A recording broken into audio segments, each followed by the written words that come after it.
evening, everybody. Welcome to our January meeting, first one of the new year. Hopefully everybody is safe and well.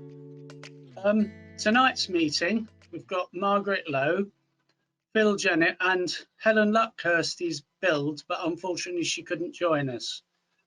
So without further ado, I'll hand over to Margaret. Thank you. Okay, thank you very much, John. I'm just going to go to the first slide. Yeah, okay. So thank you, first of all, for joining us tonight, where we're just going to be describing a little bit more about something we use. It's called Turtlestitch, and the subtext is a different kind of physical computing. But before we get into that, I'm just going to introduce myself and then hand over to Phil as well. So I'm Margaret Lowe. I'm Director of Outreach and Widening Participation for WMG, which is an academic department at the University of Warwick. I also teach on undergraduate and postgraduate programmes at the University of Warwick. I'm really a computer scientist by background, but I think I've been assimilated into engineering through the work I've done for the last 20, 30 years. So that's a bit about me. Over to you, Phil. Hi everyone, my name's Phil. I now work for WMG, but my background is in chemistry, so all of this is completely new to me as well. But I'm an outreach projects officer, so working in the outreach team full time, and it's just brilliant to take all of that, nuts and bolts and all of the manufacturing side of things and take it out and be able to share that with children in a classroom, take it to people who might never see it otherwise. And I'll be back in probably about half an hour with some of the things that I've learned about using these physical computing techniques with young people out in the real world when we can get back to it. Yes, yes. So we're part of the WMG outreach team. We coordinate outreach activities. We also work with a lot of our academic, teaching staff, administration staff, technical staff to support their participation in outreach as well. And the idea is to inspire young people into careers in STEM, and that's science, technology, engineering and maths. We also work with schools, and our focus really is on young people that may not always have had the same opportunities. In the city we live in the county we live in, not everybody has the same opportunity. So what we're trying to do is just give extra support to sort of raise awareness of engineering, STEM, and what careers are out there. So you can see us. As we said, Helen's not able to join us tonight, but she did develop a lot of the resources we've got. So we wanted to make sure she was included. Okay. So this is an overview of, oops, a daisy, sorry about that. This is an overview of what we're going to cover tonight. We're going to look at what is Turtlestitch, why should we care about Turtlestitch, why I'm saying it's a different type of physical computing. We're going to look at links to Coventry City of Culture, and then some of the resources for Turtlestitch we've created, and just finish off with sort of looking at physical computing and some of the approaches we take to it.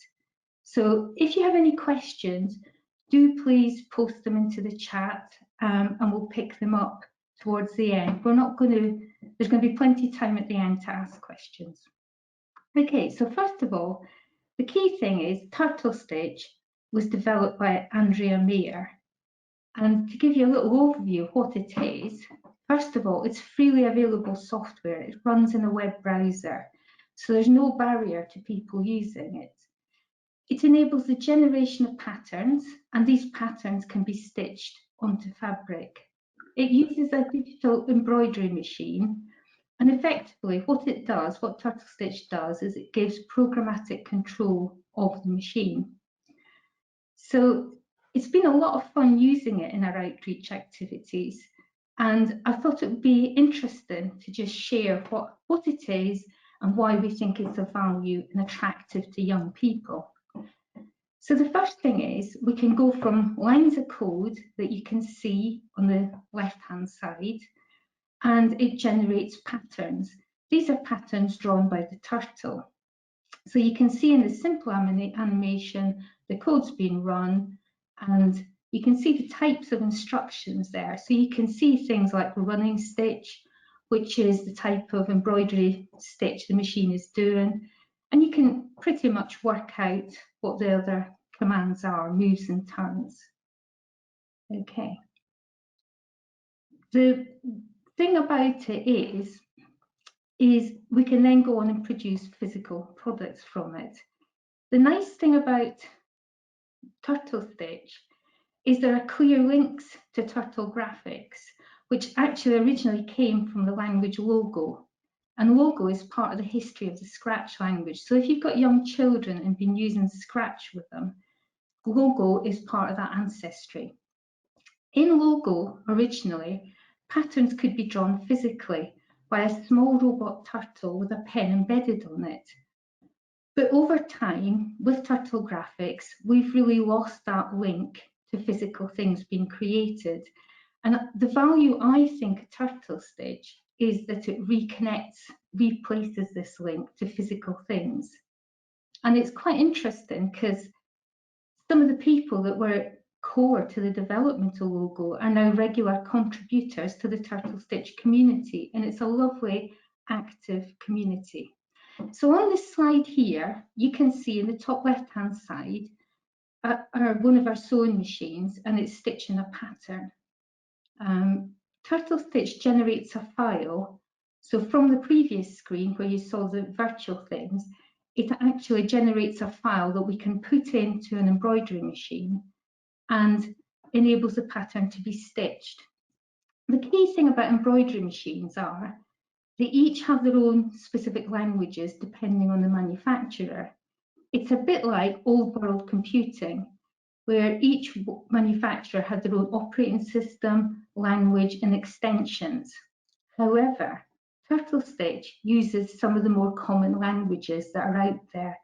So most machines speak one or two of the common languages, which is why we can go to physical things. So you can see in the bottom right-hand side, that's a coaster that we've stitched based on the patterns.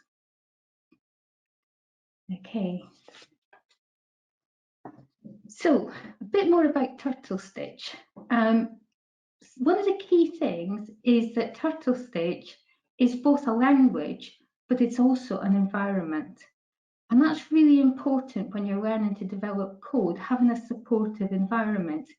If you're a Java programmer, you go off and you use whatever environment either your company says you can use or that you feel most productive in. And so we're used to thinking about environments. What is nice about Turtlestitch is it's built in and it's a lovely supporting environment.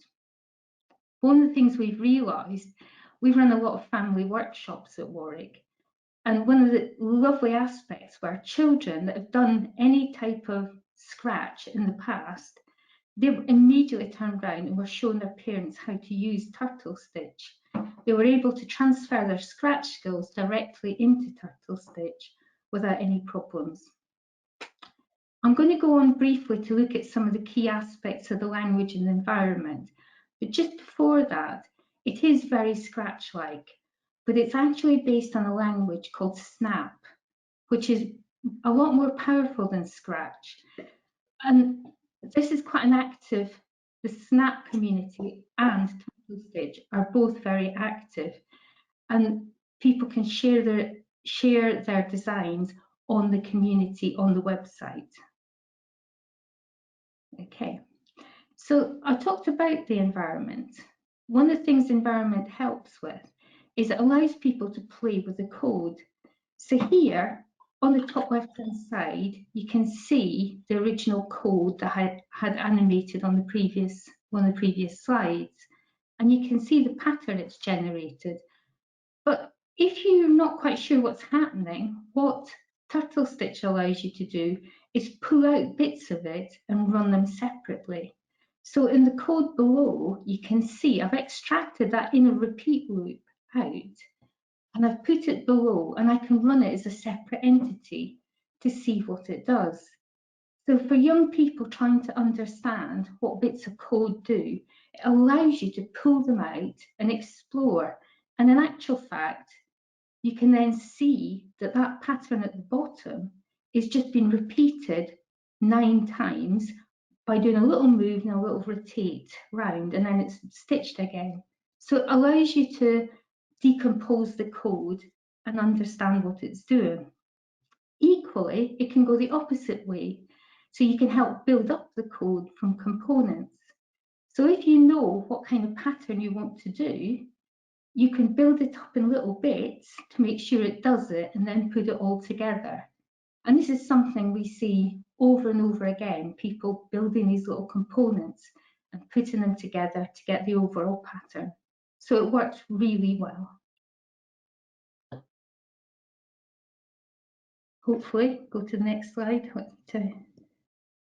There's a little bit of a delay when we're doing up these online activities. No. Yay, function and parameters. On to the next slide. Okay. So on this slide, all I was trying to show was some of the features, if you like, in Turtlestitch, and it's also features a snap. So on the top left-hand side, you can see I've drawn a square there with my turtle, and next to it, you can see the commands. And that's really easy to do. We can build that up from little components. But if I wanted to draw squares of different sizes, it makes sense to try and make a block. And this is something that's supported. So you can make motion blocks, sensing blocks, control blocks. You can add in lots of different blocks, make your own block. And in the bottom left-hand side, you can see the little block editor there, where I've created a function called square, and I've got a parameter called edge length. And this means that I can pass in to my block square different values, and I can draw blocks of different sizes, squares of different sizes. And on the far right hand side, you can just see an example of it there. Now this is it's really valuable way to teach people, is introduce functions and parameters early so that they become natural for people to use. And it's something that I do in my own teaching at undergraduate and postgraduate level. The other thing I really like about using parameters is it's a great way of introducing variables for the first time. And young people in particular can see how to use the variable and apply it. It's not like an abstract concept they have to learn. So I think it's a really useful way of teaching young people about variables. Okay, so that's a bit about it. Why should we care about Turtlestitch? Well, I think we should care about Turtlestitch because it brings in a link to a lot of other subjects. And I think this is really valuable because a lot of engineering is at the practical end, if you like, of a lot of the science subjects. So I think being able to link into textiles and then link into culture and physical objects, it really joins up a lot of things and opens doors. We're surrounded by decorated textiles. You can see the variety of textiles on the screen here. And the links to culture can be quite important, and it's an interesting area to explore. And many different cultures have very distinctive textile crafts, and how the textiles are decorated celebrates the culture of their creator. So really there's a lot of opportunities, I think, with Turtlestitch. And if you look at the wider Turtlestitch community, this is an area that lots of people are exploring. Okay, so that's why you should care.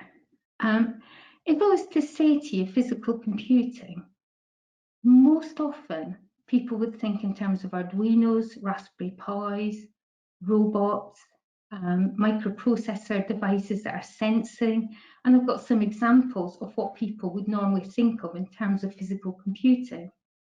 Because these kind of things, physical computing is really engaging, and it's a useful way of getting young people into programming. But I also think that Turtlestitch is physical computing, because you can make and design quite a lot of different things.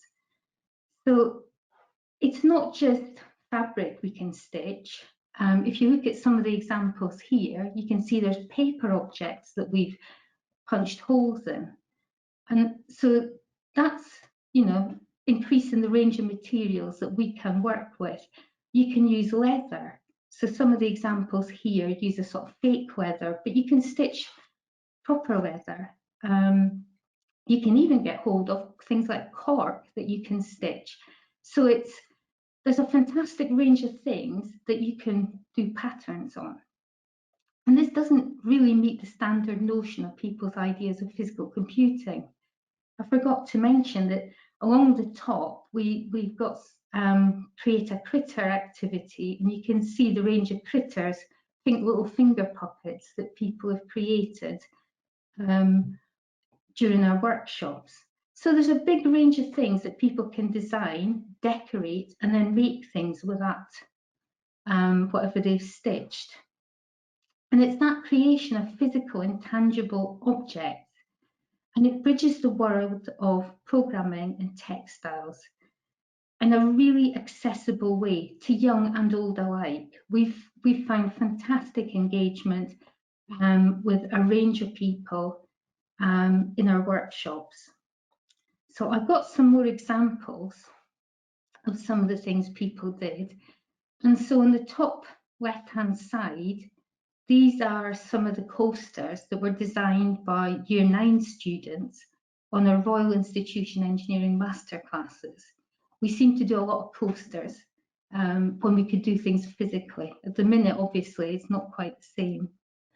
On the bottom right, you can see a whole range of designs, and these are being done by Year 5 and Year 6 primary school children.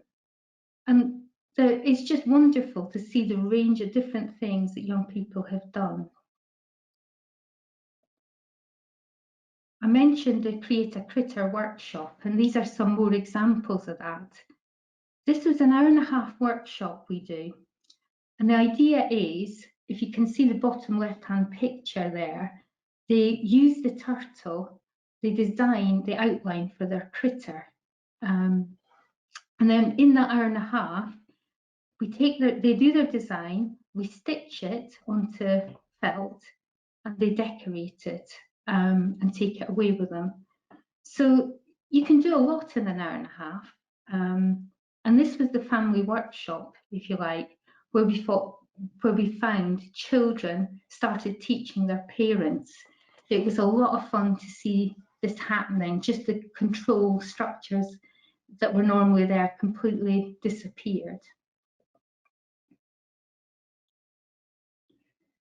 It's also worth sharing with you some of the work that's been done in the Turtlestitch global community. This has been a real joy to be part of. And I think we might have some people from around the world joining us tonight from the Turtlestitch community. I noticed that UK and Max were on the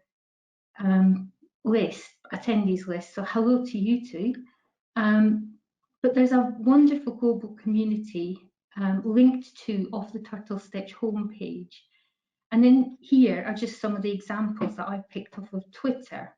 So on the top left-hand side, you can see little things that people have created to attach to zips to help them pull it up and down. You can see that masks are quite important. And on the right-hand side, we've got Cynthia Solomon, who's one of the leads on the logo language, and she's been getting into Turtlestitch. And that mask has been decorated with Turtlestitch. On the bottom left, you can see some jewellery that's been created. And one of the nice things is people are using the embroidery machines in Turtlestitch to create their patterns, but then they also embellish them. So they put beads on, they stitch them by hand. So you're getting a lovely mixture of craft here. You can see in the middle picture on the bottom that there's little tortoises, and they've been hand stitched onto a jeans pocket. And the far right is a ginkgo leaf that Simon Mong did, and he's based in China. So there's a very active global community and lots of things happening. It's lovely to be part of. Okay, right, links to Coventry City of Culture. We created a project called Stitch in Time, because I don't know how well people know Coventry and their history, in the history of Coventry. But Coventry has a very rich history in textiles. At one stage, half the population was involved in silk ribbon weaving. And we were trying to tap into a lot of this heritage, if you like, by the Stitch in Time project, which links programming to art. And we were going to be working with primary schools, encouraging them to look at the history of Coventry and create designs, maybe based on their culture, on the city, on the history of Coventry culture. However, with COVID hitting us, unfortunately, we've had to pause this project. We're still looking at how we can deliver it, because we think it's a lovely link to the city. But at the minute, we're struggling with that a little bit. Okay, I want to just go on now. I want to just look at some of the resources and share some of the resources we've created. So Turtlestitch is free, and there's lots of resources out there, but we needed a set of resources to run our outreach workshops with. So we created actually 4 sets of cards, and I'll share them with you. They're freely available. If you go to the Warwick website and just put a /Turtlestitch, you'll be able to see our cards and download them. There's printable versions there. So there's a range of basic skill cards, and this is really about giving people the fundamentals to get going in Turtlestitch, building blocks, parameters, variables, and shapes. The next card is looking at math. Now, Helen, that put these cards, created these cards, she was, before she joined us, she was a primary school teacher, and we've been very pleased to have her input and put this together for us. And the maths cards, they cover a range of things, but they're using Turtlestitch as a way of people checking out their understanding. So people don't need to have access to an embroidery machine to use these cards, and there's lesson plans for teachers. There's answer sheets and question sheets as well. So these are lovely, and we were using these before lockdown with a lot of the primary schools we were working with. The next set of cards is project cards. So I think you've seen some of the examples of these. We do quite a lot of coasters, we've got finger puppets, key rings, and light and lamp panels. So you can either create square panels or you can create little circular ones. The main limiting factor is probably the size of the embroidery machine that you're on, as to what you can and can't create. Right, the next set of cards, and the last set of cards, if you like, are just things that we've called investigations. They're not really aimed at beginners, but they're things to maybe stretch people a little. So we start looking at concepts like recursion and spin patterns, how you can create simple spins.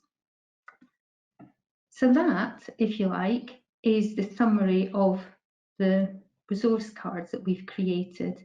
As I say, they're all freely available. People are welcome to use them in any shape or form. But there are other resources that the Turtlestitch community has created out there. And just doing web searches, you'll find lots of lovely resources. And also they're linked off of the Turtlestitch website. Okay, so at this point, I'm going to hand over to Phil. Okay. So, hello everyone. I did warn you that I would be coming back. I've made good on my promise, I suppose. We can see a few of the questions coming in as well. It's lovely to see so many of you out there. So Richard, I'm glad that you've solved your audio problems. That's good. And hello to Beth who's one of our technicians at WMG, who has always helped us with Turtlestitch. Really glad that you're following along. Apparently, she says that she misses doing workshops, helping us make these things for young people. So it just shows the power of actually taking a machine and making something for young people. And are we feeling brave, Margaret? Yeah. We'll try a live demo, because I've got my props. I've got my props of things that I've made. This is one of my Christmas decorations. That's a cock snowflake, so a nice fractal triangle thing. And then this is the bit where we're going to be brave. I'm going to reveal how amateur my home studio setup is. Here's my current lampshade made of paper, but I could have a lovely Turtlestitch one here. This isn't working, is it? You can't really see that. You can just see it. Just about. Okay. Yeah. Wrong. I always say don't try live demos on the fly, don't I? That's probably why. So as I said, my background is in chemistry. So coming into a job working with computing and manufacturing and robotics and coding, it was all incredibly new to me. So I tried to take what I knew from outreach in chemistry and trying to get people, involved in kitchen chemistry and doing experiments at home, and try and bring that into the physical computing world. What I'm going to do now is try and talk through a few of the ideas that I've had that work around how you actually get kids, young people, the public engaged with these kinds of projects. And I'll try and link it into how we might use those with Turtlestitch. The first thing I want to say is there's no right answer. There is definitely no, this is not, you must do it my way. And if you disagree with anything, put it in the comments and we'll chat about it at the end by all means. So I'm just going to share with you some of my tips for the kinds of things that we do with physical computing. Now, as Margaret mentioned, you were probably expecting some kind of microcontroller, some robots, something that you can take to a test track and see if it works. Now, bear in mind how much these things all cost, and if you've got a large room of students, you need a lot of robots, you're going to end up with quite a hefty equipment budget, which probably means that working with an embroidery machine is probably not that different. And in terms of being able to get people up and try things out, comparing it to another manufacturing technique that schools love, 3D printing, it's a lot quicker. So making something that a student could actually take home with them, like the coaster, is probably 2 or 3 minutes to stitch that, but it might be an hour to 3D print it. So just bear that in mind as an advantage of this as a technique. In terms of actually designing these activities, I try and give people as much choice as possible. If you've chosen something, you care about it, right? Because it's your thing. You have some kind of a say over what it is that you're doing. So I always try and give people as much choice over the challenges and the projects that they work on.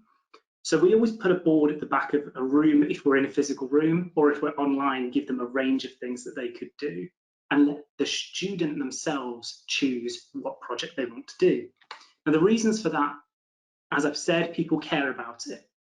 If you've chosen it, you're going to be enthusiastic about it. And if you're working in a group, you might debate which projects you think you could do. You'll ask each other the questions that you might not have asked otherwise. And you'll have something to do if you can't solve a hurdle. So if you can't work out how to do one thing, maybe you pick up a different challenge.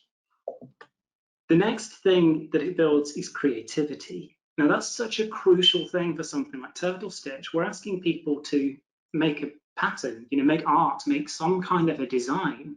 You're going to need to be creative about that.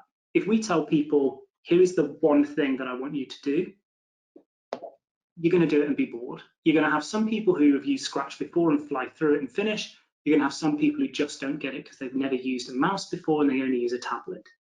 So having a range of different challenges means that the degree level mathematicians, or in my case using Turtlestitch, my brother, who's a data analyst for the NHS, can still find it quite fun messing about with Turtlestitch because he wants to work out the highest common factors and things to make these shapes in as few lines as code as possible. And he's got R open and he's checking this and that. So having that creativity and the open options of choice means that people can really start to make some impressive stuff. I know I've got pictures from summer schools gone by. I think it's just, I miss them. I miss being in a room with people. My second tip really is to look at collaboration. Whenever you can work in a team, you will come up with more creative ideas. And the more diverse that team is, the more diverse your ideas will be. It's as simple as that.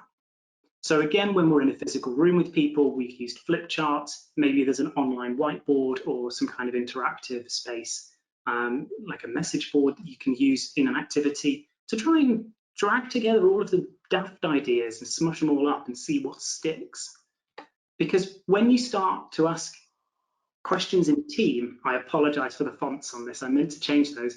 When you start to have a team and you ask each other questions, you'll start to wonder why it is that you thought that was such a good idea in the first place. I don't know about you, but I've definitely sat there 3 hours into a project and suddenly thought, why am I doing it this way? This is the longest possible way to make this work. And you might have that exact thing. So as Margaret mentioned, sometimes it's the kids teaching the parents how to use Turtlestitch because of their experience with Scratch. But the parent might be able to ask the child, what's that bit doing? What's this bit for? And really start to question it. So working in a team, even if it's parent and child, you will ask questions that you wouldn't ask if you were working on your own. My third tip is one of these classic things about engineering or computing or STEM outreach in general. If you go out and start working with young people, I mean, let's be honest, how many of you have been in or run or been involved with a build a bridge out of spaghetti or paper challenge? I mean, I know I have, you probably all have as well.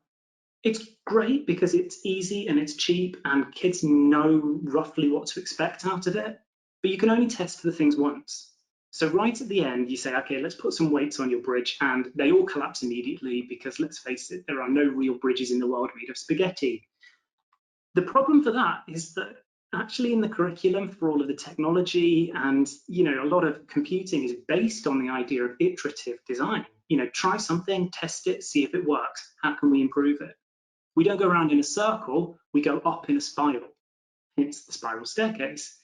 So if you have a test and improve, so with physical computing like a robot, you have a testing station that students can go and use all the time. With Turtlestitch, you don't just click go once and then that's it. You encourage people to go back in and tweak it and, oh, the turtle's gone round 3 times doing the same pattern. Can we reduce the number of repeats in the code to try and see if we can get it to do it as efficiently as possible? And suddenly you're learning more and more things. So having the option to test and test again and improve and test some more really helps people to feel like they haven't just gone in and broken something. You know, I've spent 2 hours building my bridge and you've just destroyed it. No one goes home feeling like they've lost, but everyone feels like they've got better. Again, I've got a picture from a summer school gone by, and this was over the course of a couple of days. We had students using microbits to build robots and build some really creative ideas, like using one microbit to control another. So the ideas that they had by being able to test this multiple times, I think it really encouraged them to try out some new things and see what limits were, try and push it a bit further. My first tip is all about reflection. Now, again, we've said about some of these things like the coasters or maybe the snowflake, that we can stitch these and students, children, public, whoever it is that you're working with, and take some of these home with them. If you can't do that, you can't give them something physical, maybe your microbit or your, or your 3D printed objects. You can't make one for everyone to physically take home. Or some kind of global pandemic happens and we can't interact with people or give them anything to touch, maybe. Who knows, it's possible. What are you going to give to people to take home? And it's that moment at the end where they reflect and realize what it is they've learned that is the most valuable thing you can give anyone. It doesn't matter what it is that we're trying to teach them or what kind of physical computing platform we're working with. This step at the end is probably your most important. And for a couple of reasons. One selfish and one for the benefit of the students. The students realise what it is that they've learned, what worked, and they will tell you. So again, we've got them on flip charts writing things down. What did they enjoy? I banged on at the start about give them a choice, and they wrote down on these flip charts that they liked having the range of tasks to do. So okay, I've got some evidence that my approach works. So for me, I've got some impact out of this. I've got some evidence that my session was worth doing. So bear that in mind when you're designing a session using some of this kit. It doesn't matter how good your technology is or the creations that you've made. It's about what the students get out of it, what the young people, your public audience, what do they get? And ask them, find out and make it that two-way street. Find out what they are enjoying and find out the bits they don't like. And then you'll be able to get your activity just right, probably by the 2000th time. And then tip number 5, and this one is purely to embarrass Margaret, is to put a picture of her up, but have fun. How many of you have been in a webinar or a conference or a presentation or even a lesson, some kind of outreach activity, and you just think it's boring? You might be thinking it now, I hope not, but if I'm not having fun, neither are you. That's one guaranteed thing. If I'm sitting here and I'm being a bit dry, that's your experience too. So whatever you do, however you are interacting with people, make it fun, because if you're not having fun, you're not learning, and it is as simple as that. So those are my tips. I'm just going to stop sharing my screen there. There we go. So yeah, let's have a look. Are there any questions? Is there anything popped up while I've been nattering on? And hopefully you have all enjoyed it. So please do fire in with some questions. We'd love to hear from you now. Hi, John. Hi. I was just going to say, if anybody hasn't discovered it, if anybody's got a little red arrow pointing left, if they click on it, they will then get their GoToWebinar control panel, and down near the bottom of it is the questions tab. So if anybody wants to type a question in, please feel free to do so. That's a good tip, that, isn't it? Make sure that people actually can ask the questions that I keep asking them to do. Good point. Okay. I'll ask you a question then, Margaret, while we're waiting. What's your favourite thing that you've ever made with Turtlestitch? Oh, that's a good question. I'm really into repetitive patterns in Turtlestitch. So I've been exploring angles and lines. So maybe not a thing, but just interesting patterns. So I like that. I did enjoy making the key rings, and the Create a Critter was pretty good. That workshop was very fun to run. And the staff, the critters created by the staff were as fun as the ones the kids did as well. So, how about you, Phil? What's your favourite thing? You've just shown us. Yeah, I think it's the snowflake. It took me a very long time to work it out, and I am not going to show anyone my code ever because it's probably horrendous. But I'm going to try and hold this up. It really goes down to incredibly fine detail of like one stitch on the smallest triangles in there. I think that's what I like about Turtlestitch, because we're using it with kids who are, you know, maybe 5 or 6, maybe the first time using Scratch or any of those kind of block-based code languages, and they can make something impressive looking, the same way that you could get, you know, a professor of mathematics or computer science dragging the blocks and going, ooh, we can make some recursion here, let's make a fractal, let's have a look at some of these things. And you only have to go onto the turtlestitch.org homepage to see some of the things, especially, you know, as you mentioned, Simon Mong, some of the incredible patterns that it's possible to make out of this. That's so, yeah, my favorite thing about, you know, making things like the snowflakes, you could make a simple one, but you can take it and scale it as far as your knowledge and creativity will take it. Okay, we've got a question, Phil. So Chris has just asked, are there limitations on producing the embroidery, whereas the screen pointer can pen up and pen down at will? And so to sort of start the answer to that, yes, there are limitations.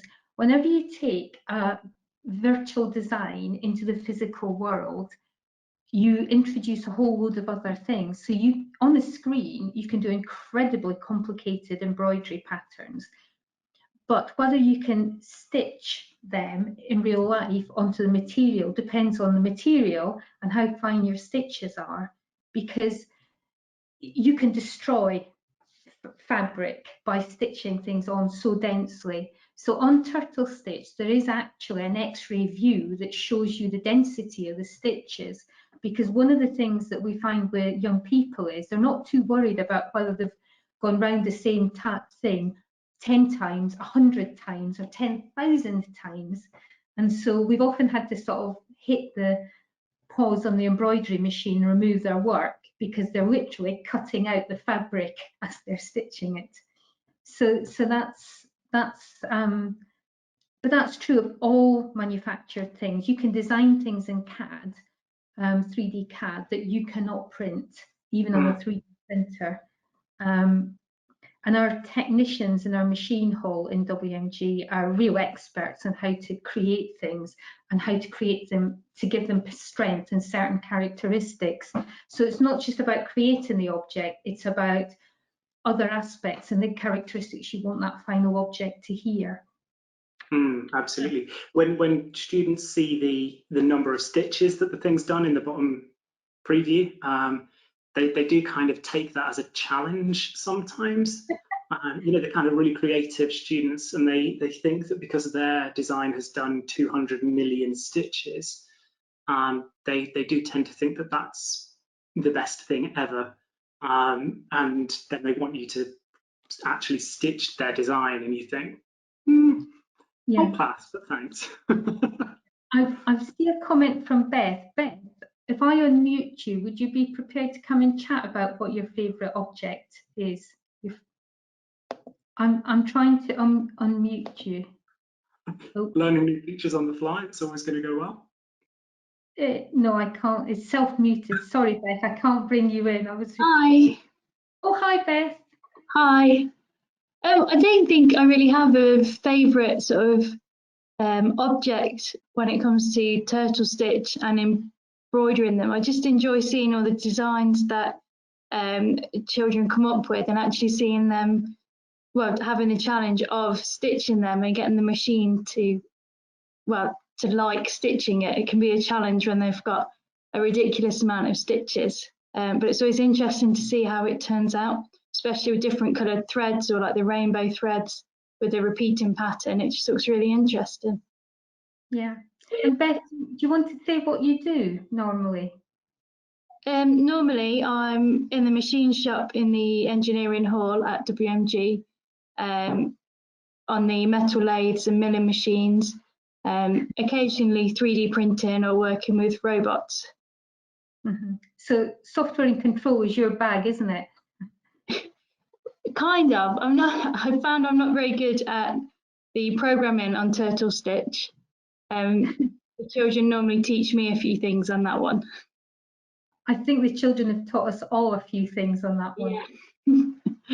We've been very grateful for Beth and her support, and she's been servicing our embroidery machines as well. So you've been handy, Beth. Yeah, that's good. Thank you. Thanks, Beth. We've got another question here from Naomi. What are we hoping our next projects or investigations will be?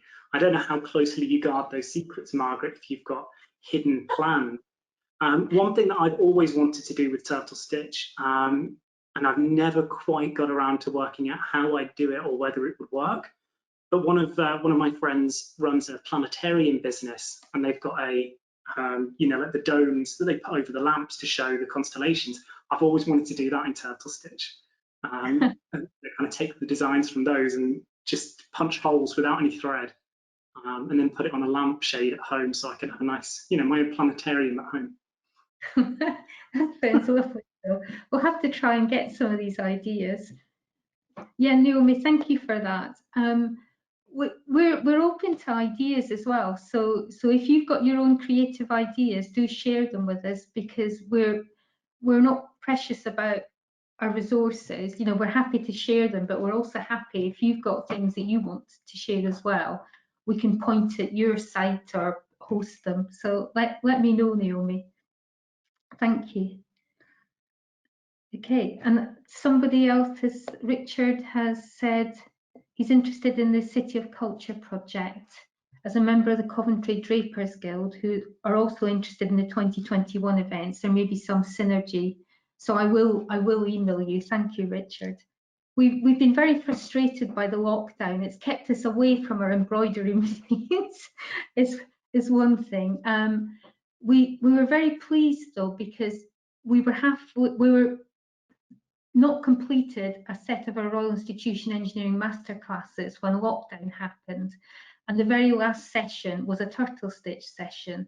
So Helen and I were able to run that virtually, and then we were able to get in and stitch the patterns and send them to the young people that participated. But it was a challenge, but we're again separated from our embroidery machines. So, Chris, you have absolutely nailed why I've never quite made the star map in Turtlestitch. You're right. Working out the code to do it would just be astronomically, ironic choice of words there, Phil. Astronomically complicated. There are, there's tie-ins with other bits of software that you could use with Turtlestitch. So maybe something like InkStitch, which is a plugin for Inkscape. You could maybe use that to try and generate, an SVG file that Turtlestitch could read and interpret as code. But it's going to be tricky, isn't it? The InkStitch is another free bit of software that I've played around with, and it's a variant of Inkscape. So if you've used Inkscape, it's kind of like a post-processor on it that translates it into a language the embroidery machines understand. If you do work in a school and you're thinking, oh, I'd love to sort of try and find an embroidery machine, do go to the D&T department. We found quite a few machines stuck in cupboards that were purchased a little while ago, and that teacher's moved on. So there seems to be a cupboard in D&T that has 3D printers and embroidery machines, we think. So yeah, that'd be my favourite cupboard, I think. It would be mine as well. I can see in the attendees list we do have at least one teacher that I recognise the name of. So hello, if you have joined us following the CPD session in midweek, a big hello to you. Do ask us more questions. I think we have answered all of the ones that we've got, but fire things away. If there's an idea that you've got, it will be possible to do it. We might not be able to come up with the ideas, but someone in the community will be able to. And that's, I think, one of the most fun things about Turtlestitch is, if you tweet about something that you've done on Turtlestitch, it goes the whole way around the world and back. So it is a very, very active community. Mm-hmm. Okay. I don't know if Yuke wants to say anything. Yuke is our Amsterdam representative tonight. I can try unmuting you. Yuke's been using it in his teaching. I'm trying to unmute you, Yuke. If you want to join, you need to unmute yourself as well. Maybe he's feverishly muting himself to try and stop you. Okay. Any more questions? Oh, in case you're interested, this is Richard.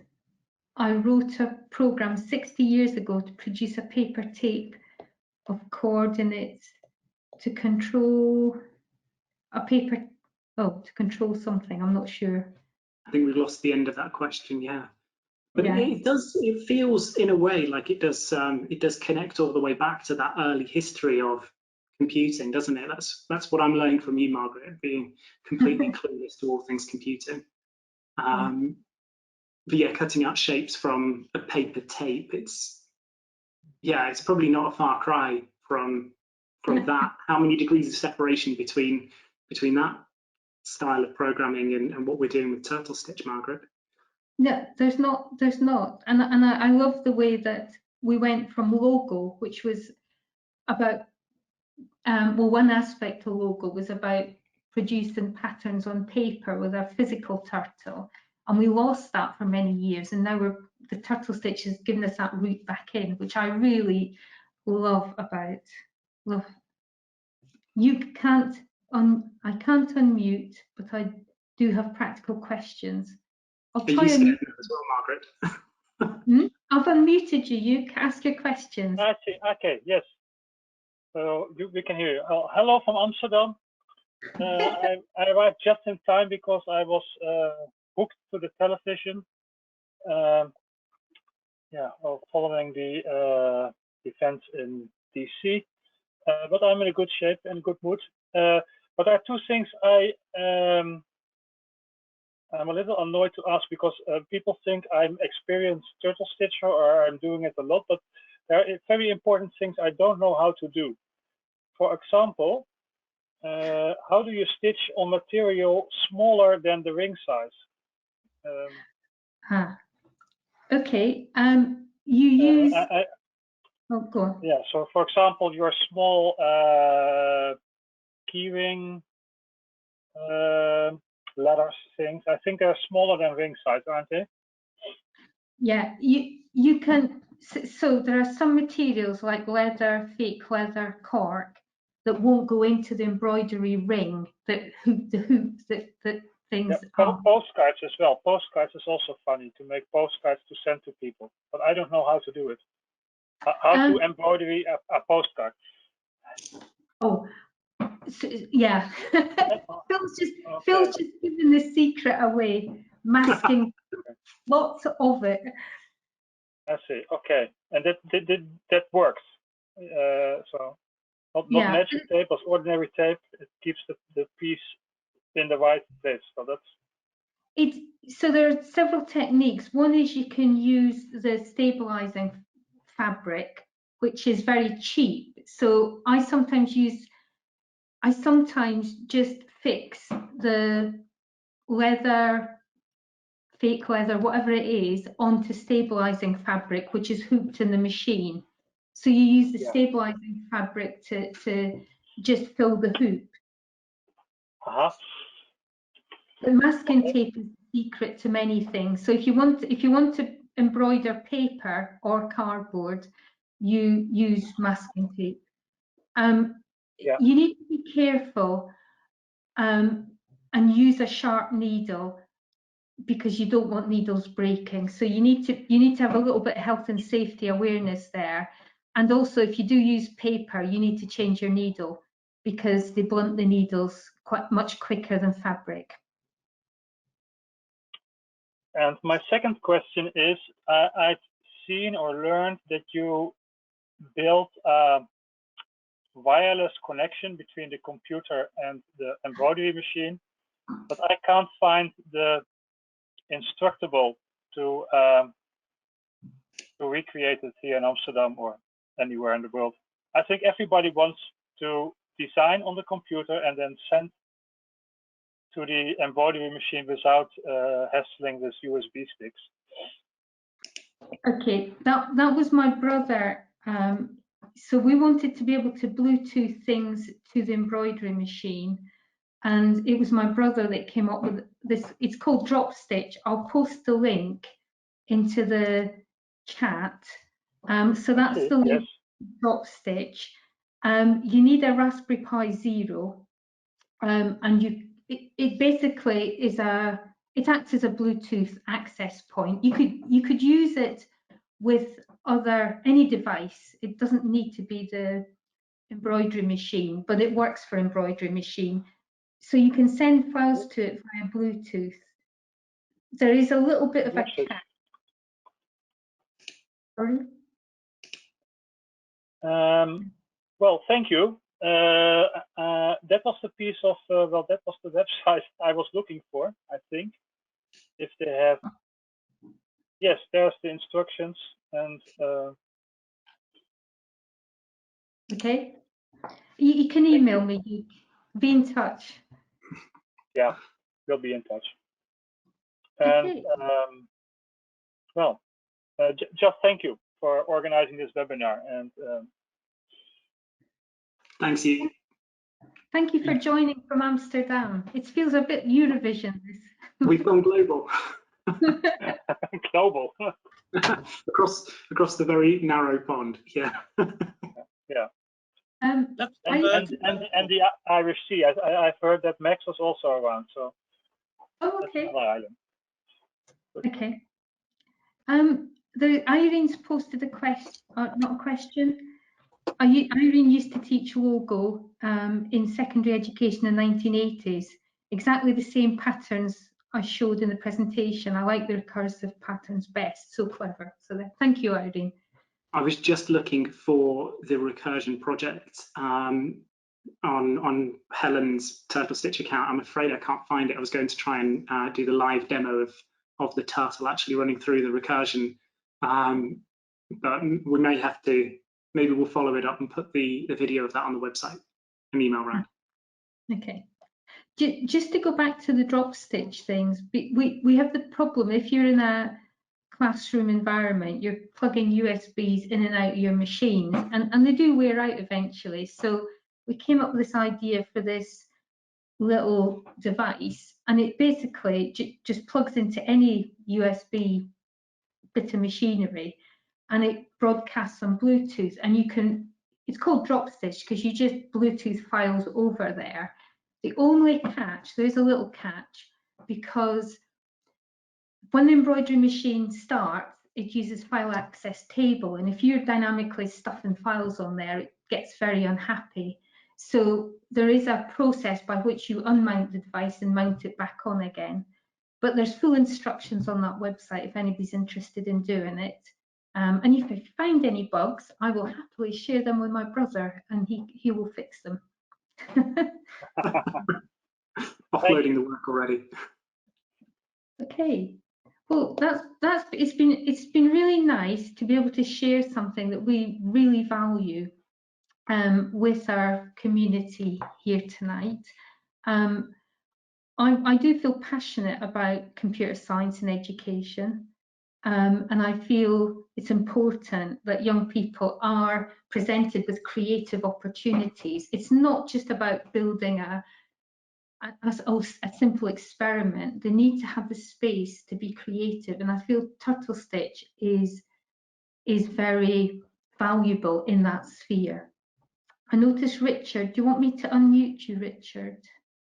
Hang on. Oh, you're unmuted, Richard. Do you want to say something? No. You have to unmute yourself, Richard, as well.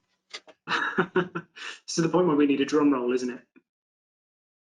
Okay, so it's good to be able to share with you. I thank Phil for giving up his evening as well. So we're part of the WPR. Not like it was going out anywhere, Margaret, don't worry. But yeah, we're passionate about sharing STEM with children, and we do work with a lot of the schools in Coventry and Warwickshire that where the young people may not have the same opportunities as others. Okay, Richard can't get his microphone working. Sorry, Richard. We'd have loved you to join us. We knew that there was going to be a technical glitch at some point tonight, so thank you, Richard, for taking that bullet for us. I'm glad it was you rather than us, at least. But thank you very much. Yeah. Okay. Right, thank you, Margaret. Thank you, Phil. You're welcome. Thank you for joining us. Yes, thank you. Okay then. Thank you very much, folks. Have a nice evening. Cheers. Bye. Bye. Bye.